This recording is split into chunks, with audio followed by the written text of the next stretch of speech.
में पहले की बात है, एक नदी के किनारे एक बड़ा जामुन का पेड़ था जिस पर एक बंदर रहता था। वह रोज उस पेड़ के मीठे जामुन खाता था। उसी नदी में एक मगरमच्छ भी रहता था। एक दिन मगरमच्छ पेड़ के नीचे आया और बंदर से दोस्ती करने की पेशकश की।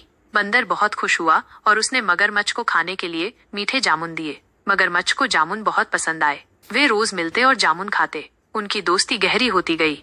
एक दिन मगरमच्छ ने सोचा, अगर रोज मीठे जामुन खाकर इसका दिल इतना मीठा हो गया है तो इसका दिल कितना मीठा होगा।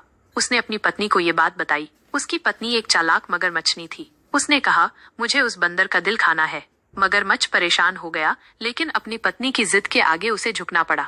वो बंदर के पास गया और बोला, दोस्त, मेरी पत्नी तुमसे मिलना चाहती है। वो तुम्हारे लिए एक दावत रखी है।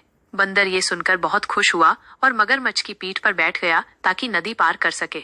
जब वे नदी के बीच में पहुंचे तो मगरमच्छ ने कहा, दोस्त, मेरी पत्नी तुम्हारा दिल खाना चाहती है। बंदर घबरा गया, लेकिन उसने अपनी बुद्धि का इस्तेमाल किया। उसने कहा, अरे, ये बात तुमने पहले क्यों नहीं बताई? मैंने तो अपना दिल पेड़ पर ही छोड़ दिया है। अगर तुम्हें मेरा दिल चाहिए तो हमें वापस पेड़ के पास जाना होगा।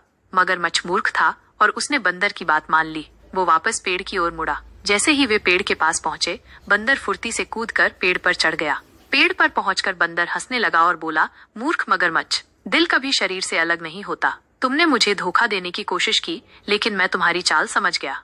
मगरमच्छ को अपनी गलती का एहसास हुआ और वो बहुत शर्मिंदा हुआ। उसे बिना दिल के ही लौटना पड़ा। इस प्रकार चालाक बंदर ने अपनी बुद्धि से अपनी जान बचाई और मूर्ख मगरमच्छ को सबक सिखाया। इस कहानी से हमें ये सीख मिलती है कि हमें हमेशा बुद्धि और समझदारी से काम लेना चाहिए, खासकर मुश्किल परिस्थितियों में।